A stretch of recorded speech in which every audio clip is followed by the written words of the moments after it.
Dear viewers, thank you for joining us in this edition of the Primetime Newscast on Equinoxe Television, live from my headquarters in Cameroon's economic capital, Douala. I am Bable Jonathan. In our top stories in this edition of the news, another leader of non-state armed groups in the northwest and southwest regions crisis goes down to the bullet of elements of the National Armed Forces. He was killed in Bongen, the southwest region of the country, alongside two of his collaborators. We'll get details with the senior divisional officer of the Meme Division in this edition of the 6 p.m. newscast on Equinoxe Television. We shall also take you to the National Assembly and, of course, the Senate of the Republic of Cameroon in Yaoundé. In the two houses, the lower and the upper houses of parliament, the presidents have maintained their grip on power. Kavayeke Jibril at the National Assembly and Marcel Nyakinchifenji in the upper house of parliament.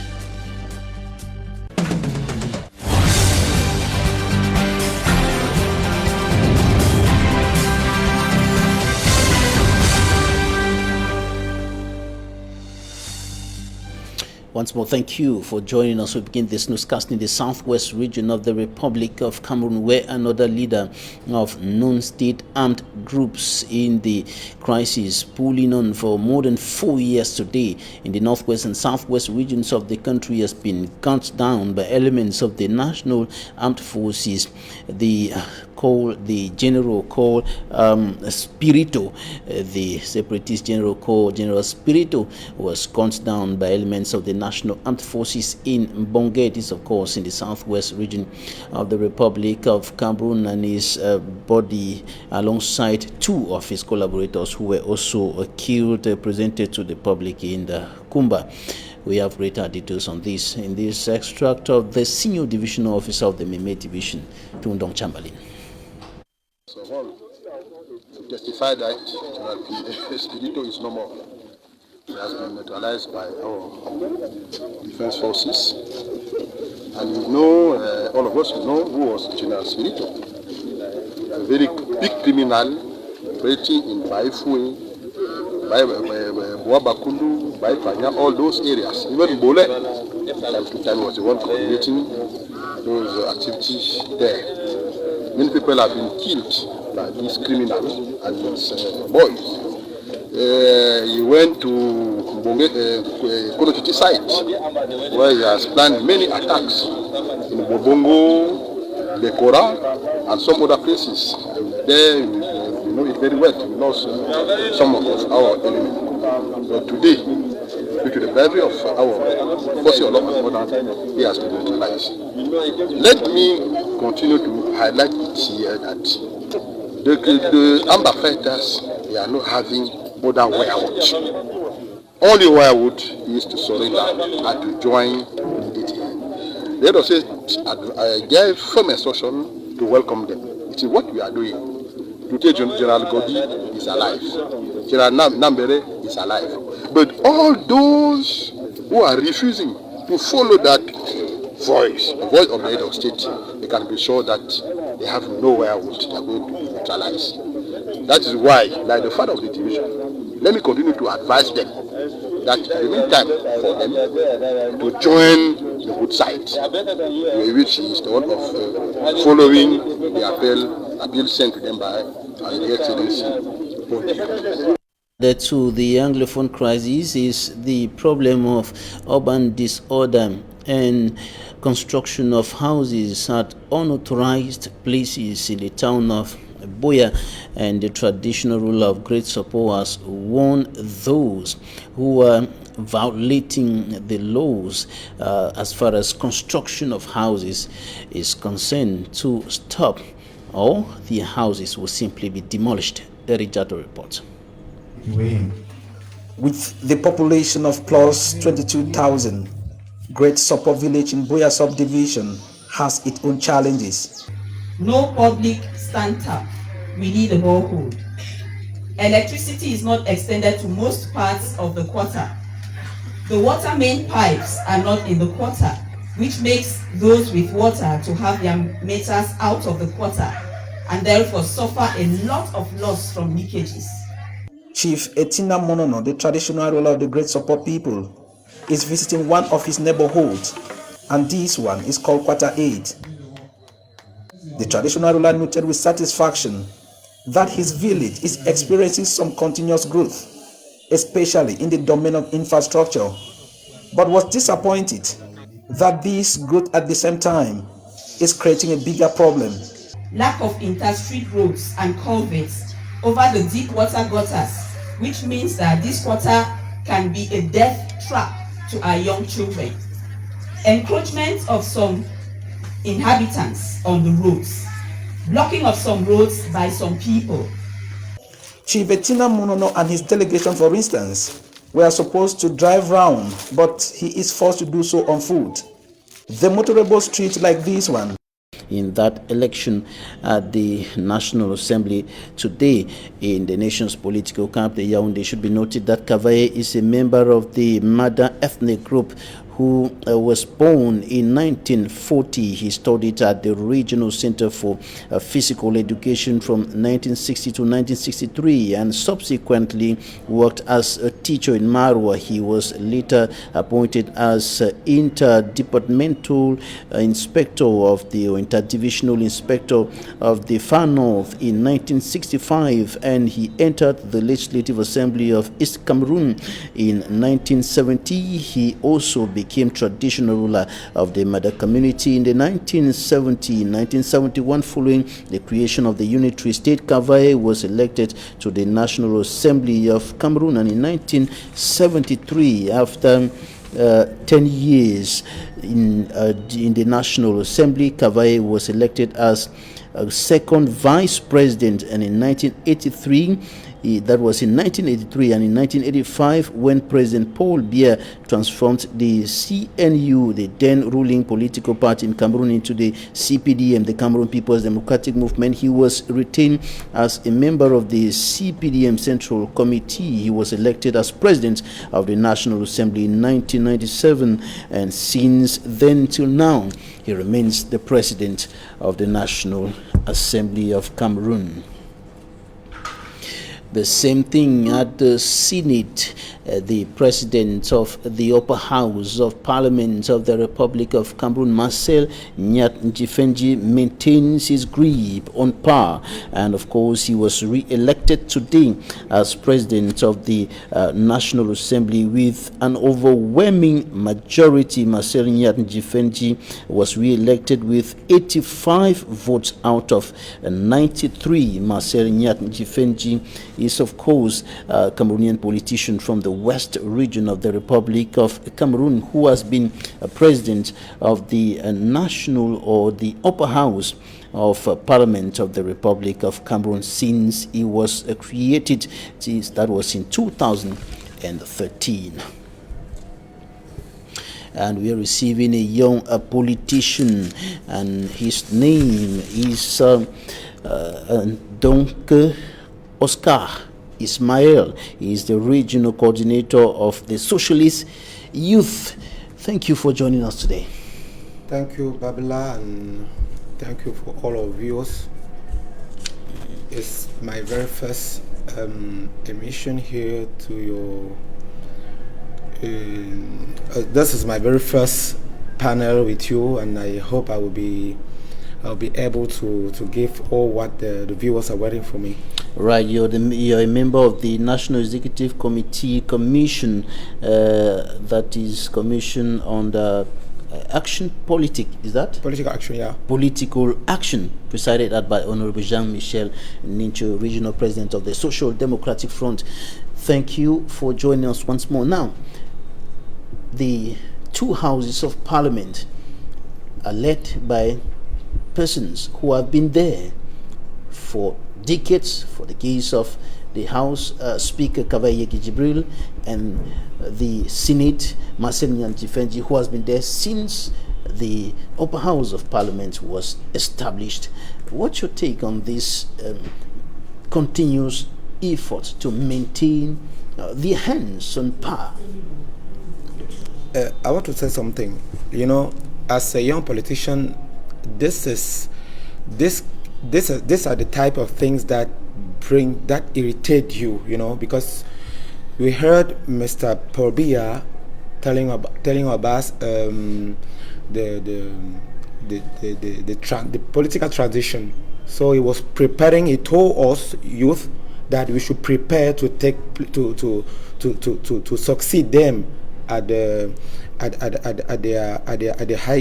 highest decision making position in the country. But now we can see we have young parliamentarian, youth in the parliament that can be appointed at those positions. But today you have Mr. Nyat Defendi, who is 87-year-old, Mr. Kabayege, who is 81-year-old. We just have one question to answer. How can we do to change this country so that these oldest people that can today, they should be in their house with their grandchildren, telling them stories about our country, because I thought they have given all what they have for this country. Mr. Nyat Defendi have been appointed to the parliament as a president since 1992 till today. It's 29 years today that is appointed at the same position. It means that we in Cameroon, we don't have another person that can play that role at the parliament. We don't have a young parliamentarian that can. But others think that the issue should be on, or the focus should be on performance. Are they doing the job well? Are they doing what they expected to do? It's like I can understand. I can that for that question is I can hear that question like an insult for us, because we say when you say that it's about experience, and no, it means that we young politicians, we don't have experience. We don't have so they cannot, since they are in the parliament, they have not formed people, young parliamentarians that can be appointed at that same position. No, it's not. That's not true. The problem is that Mr. Biya want that all the people with whom he destroyed this country, that they should go together at the same time. Why are you saying that the president of the republic destroyed the very country he sees he had been struggling to, and he is still working to take to emergence by 2035? 2035. Mr. Biya today is the oldest man of 88 years old. In 2025, he will be more than a century. Do you think that man can be dead till 2030? I'm not sure. So they are just saying things to tell you that he is working for future generations. No, if he wanted to do so, he should have prepared someone that can a young politician in Cameroon, even in his party, political party, that can stand on his like a president of Cameroon, a young man who is understanding young people's problem, because we have our own thematic and problematics of today, which are not the same problems that Mr. Biya faces. They face on his time. You see, so today, if Mr. Biya really want to improve with his politics in Cameroon, there should be change. No, at the level of some higher institutions of the republic. No, Mr. Biya just have to do one thing: to leave that place to young people like us, because we have some. You are talking about this, but I wanted to bring you in another part of this of this debate. Listen, we have in Cameroon 7 top position in the state. We have the President of the Republic, we have the Senate President, we have the President of Parliament, we have the President of Economic Council, yeah. We have the Prime Minister, we have the President of Supreme Court, and the President of Constitutional Council. Amongst these 7 people, we have only one Anglophone, who is the Prime Minister. And none of them has all of them as the average of their age, if you take the average, is about 80 years old of all these people. Why Mr. Biya, even for this time, saying that okay, we have to calm down the political climate in the country, appoint an Anglophone like a president of the parliament this time for this session, or only for this session, because you know the last time we had an Anglophone like president of the parliament in Cameroon was in 1992. It was Honorable Fonka Shang Lawrence.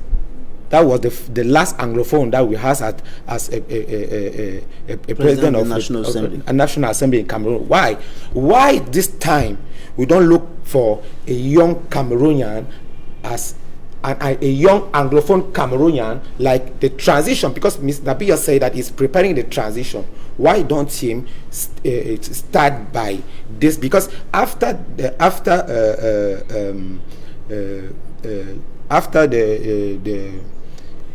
the last speech of Mr. Biya, the very first political action that we have in Cameroon was this election. The major political action was the election of the bureau members of the parliament and the senate. It should have started the transition by there to let us understand that the man is serious. So he's just using words for distraction, because let us be, because we are pragmatic. We are not making politics with words. We are pragmatic. Mr. Nya Difenji, who is not even working in some of your editions, you show us how the man is a grabataire. But he is still able to reason, to think. He's still able to. He's still alive. He is not there. He was not even there when they opened the Senate session. He was not able to come to the session when they opened the Senate session. But now he's appointed as a president. The man was not in the Cameroon in the country for at least 2 years, because he went for medical care abroad. But now he just come back and they appoint him, an 87-year-old man who has young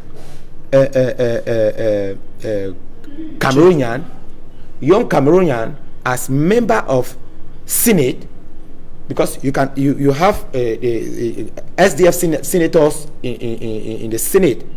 Senator Kemendi, Senator Kenyan. They are young enough to take that place, to take that seat as the president of the Senate, because they have their mobility. They can be everywhere at any time. Right.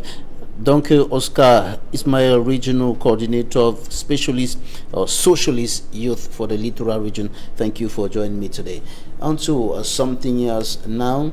The issue of illegal sale of illicit fuel in Cameroon is becoming a major problem, not only in the northwest and southwest region, which are close to neighboring Nigeria from where the products are being imported, but across the country. Today we are going to show you how that business is prospering in Njombe. It is in the Mongo division, and we'll also tell you about the risk involved in the business. The illicit trade in fuel is a growing challenge in Cameroon. Over the past decade, streets, quarters, and private homes in major towns and cities are increasingly being invaded by those involved in this illegal business. Everyone saw what happened in the town of Chang due to the sale of adulterated fuel. A smoker could be passing by with a cigarette and it results to an explosion. The situation is deplorable because in 2021, we still get to find all these illegal spots in towns where people sell this illicit fuel. Most people involved in this trade preserve fuel in disposable bottles. It is dangerous because a child could stumble on this and drink up unknowingly. The sale of adulterated fuel is not good for the society. Despite the adverse consequences on vehicles and motorbikes, the business is still flourishing. We all know fuel sold in the quarters is not good, but people get to buy this fuel because it is cheaper, whereas fuel sold at filling stations is refined with the best quality. The sale of adulterated fuel promotes the destruction of vehicles in the long run, reason why we the mechanics prefer to always get fuel from filling stations. There is growing doubt that the illicit fuel trade is a pressing issue that requires an urgent response. There is need for greater awareness by key actors involved in this industry around the extent of the problem in Cameroon. The use of locally fabricated hand sanitizers has been banned by the principal of Government Technical High School, Baboni, in the Upper Kam Division West region of the Republic of Cameroon. And due to this reason, as a result of this reason, over 30 students were sent out of school for not being in possession of the right quality or the recommended quality of hand sanitizers. Details with Immaculate Fogwe. These are students of Government Technical High School Baboni in the Upper Kam Division West region. They were chased out of their classroom by their principal for not using hand sanitizers bought from the pharmacy. Her decision has been condemned by some students and parents in Baboni. We have been sent out of the gate because our hand sanitizers were not bought from the pharmacy. Many of us can't afford hand sanitizers from pharmacies, so we decided to rely on homemade hand sanitizers. I was forced to go to the pharmacy and buy the gel for my daughter because the one I bought for her was rejected. Why is she the only one insisting that hand sanitizer be gotten from the pharmacy, or has it now become a business? Many of these students, rather than going home, will be gallivanting around.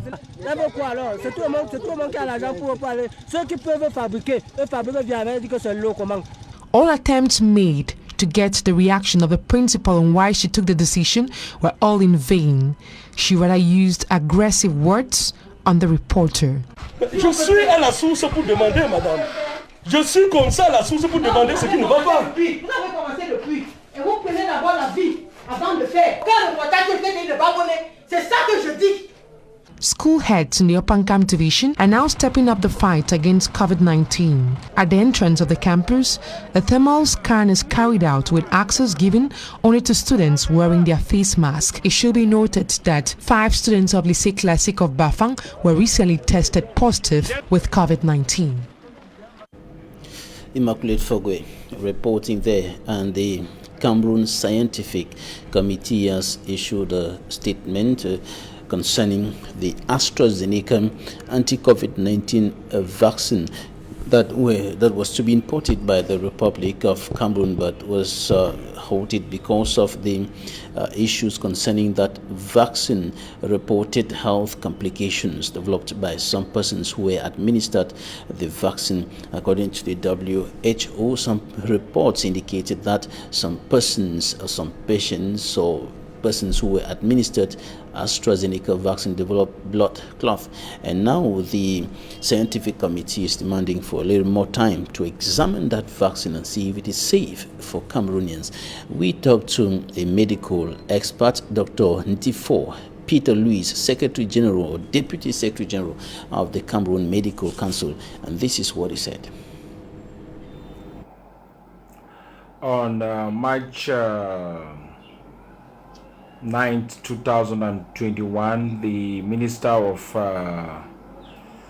Public Health signed a communique making public the fact that the Cameroon government had actually subscribed to the COVAX facility.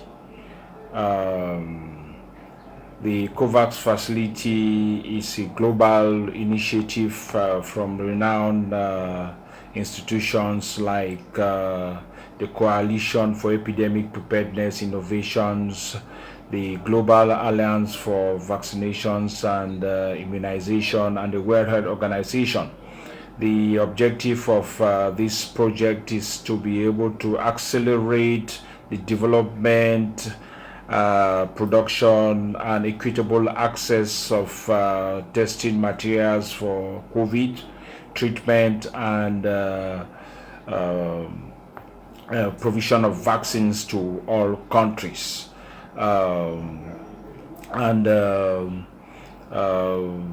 Immediately after this was made known, there was an unfortunate event in the European, among some European countries, in which it was found out that some recipients of the AstraZeneca vaccine presented with some supposedly adverse effects from this vaccine, and the vaccine that Cameroon was supposed to receive was from AstraZeneca. AstraZeneca is actually a pharmaceutical company that produces drugs and vaccines also, and you know, there are different types of vaccines. There are 4 different types of vaccines against COVID, and the one for AstraZeneca was the one that was incriminated with some of these side effects. Just for people to know, it was found out that some persons who had received these vaccines from AstraZeneca presented with clots, you know, in their lower limbs, which is called deep venous thrombosis. They presented with clots in their chest, in their lungs, which is called pulmonary embolism. Some of them presented with clots in their brains also, and some of them also presented with low levels of platelet count. You know, platelets are actually the cells that participate in clot formation, and which is called thrombocytopenia. For those, for the public, it is important to note that these 4 conditions, deep venous thrombosis, pulmonary embolism, formation of clots in your heads, and low levels of platelet count, is a very life-threatening condition. Very life-threatening condition. And so, when situations like this occur, the bodies, scientific bodies that need to be very careful about the use of this medication. The first point is to be able to see if at all the occurrence of these presentations is linked to the vaccine. So the Minister of Public Health actually called on the National Scientific Council for Public Health Emergencies to Deputy Secretary General of the Medical Council speaking there. Now in news out of the country, the President of Tanzania is no more. John Magufuli died at the age of 61, and tributes have been streaming in from international and continental leaders, notably from the British Prime Minister, the U.S. State Department, and of course opposition leaders in Tanzania and other African leaders, notably to the family and the entire nation of Tanzania after the death of John Magufuli, who died of heart complications, according to medical reports. Coming up next, Talking Point.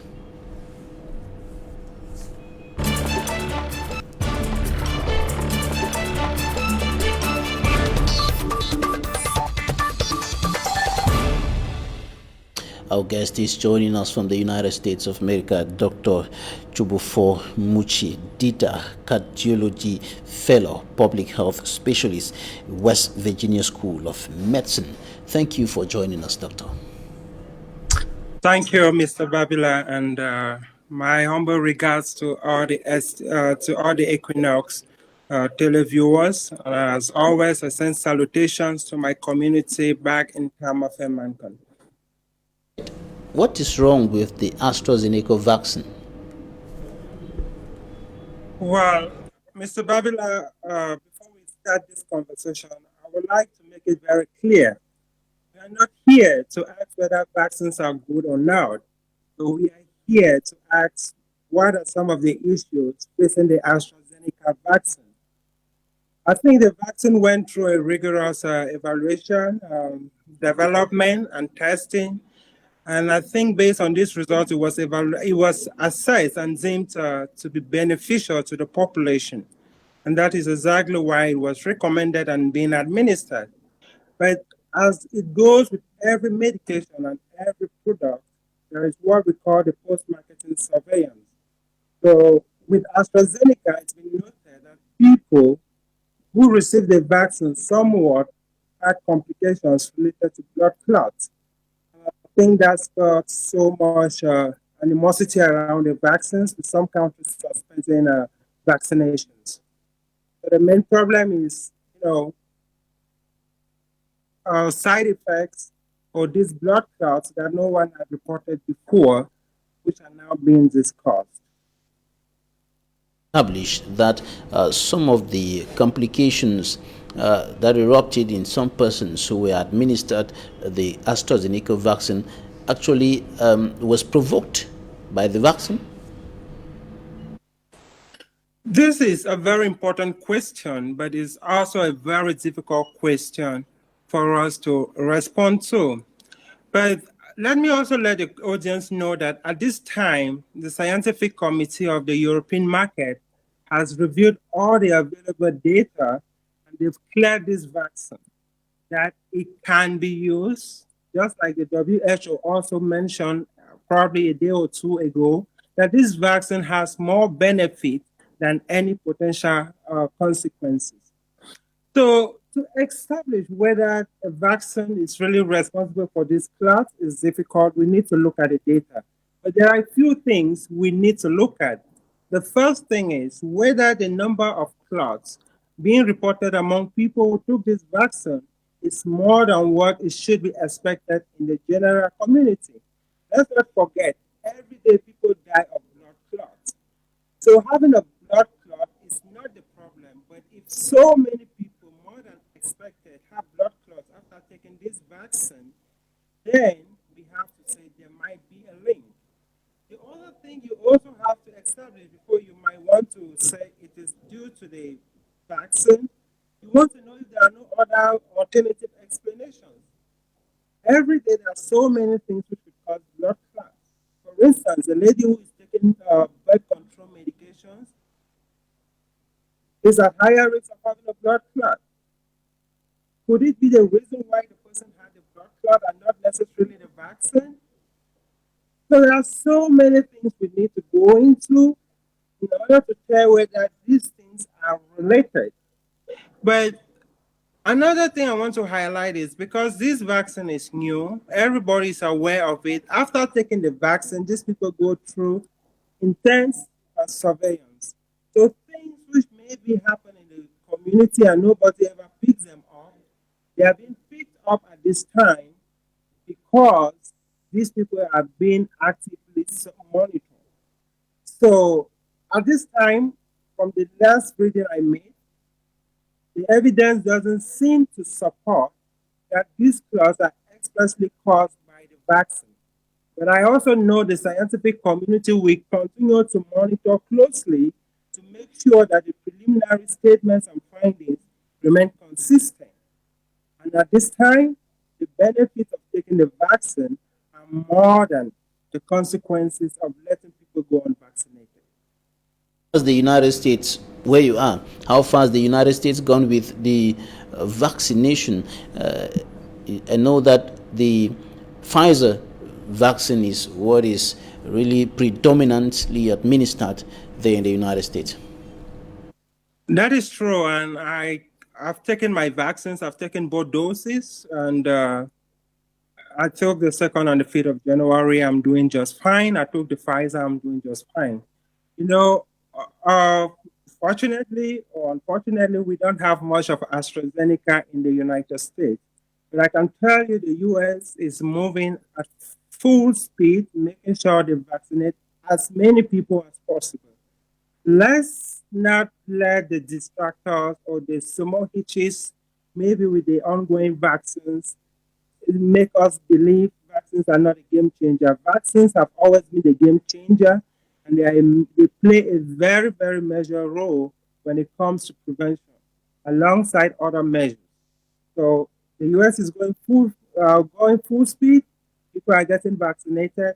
Side effects are minimal, and we've been recording significant benefits because most of our people are vaccinated.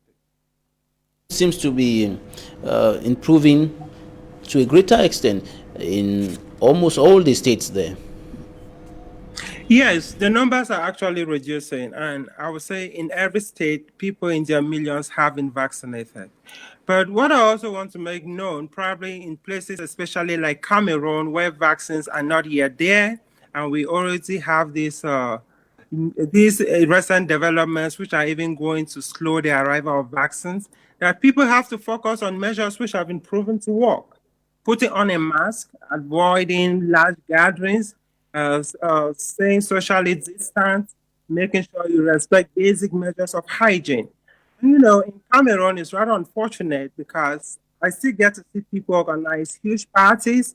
I get to see so many people not even do the basics of putting on masks.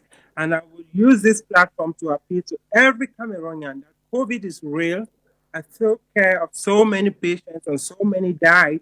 And I don't want Cameroon to be in that same spot. So while we are waiting on vaccines, which are the ultimate game changer, we should respect the basic measures of always putting on your mask. I was going to ask you what you think about the way in which your home country is going about the vaccination with regards to what is happening there in the United States. It's not yet. It has not yet started here. But the country was already planning to import AstraZeneca when some of these controversial reports started coming about some side effects, negative impact on the people who take the AstraZeneca vaccine, and the importation was somehow suspended. And now the scientific committee is asking for more time to examine the vaccine. What do you think about how we are progressing here in Cameroon with this vaccination? Well, I think, you know, we've always had benefits from vaccines, and nobody should let a single vaccine come and destroy all the gains over the years, whether we are talking about other vaccines, polio, meningitis, or other infections. So it is very, very correct that we should take all the necessary measures to make sure whatever comes into Cameroon as a vaccine, we are confident now. But what we should even do and what we should focus on more is when this vaccine gets into Cameroon, are we adequately equipped to handle it? And when we administer this vaccine, would we be able to monitor those who receive it and pick up not just the reported side effects, but side effects that might be specific to our community? Let's not forget, this vaccine development did not include Cameroonians. And when the vaccine comes to Cameroon, there might be things specific to the Cameroonian population that we need to take care of. So we need to have a robust system, first to handle the vaccines which are coming, and two, make sure when people are vaccinated, we have what is an effective surveillance system for side effects and anticipated adverse outcomes so that they can be appropriately investigated and managed. Dr. Chobufo Muchi Dita, Cardiology Fellow, Public Health Specialist, West Virginia School of Medicine. Thank you for your time. Thank you, Mr. Babila, and I pray every Cameroonian continues to do what they can do best in their powers to prevent the continuous spread of this COVID. COVID is real. Please protect yourself. Thank you for having me. Thanks, Doctor. Thank you, ladies and gentlemen. Coming up next, Equinoxe.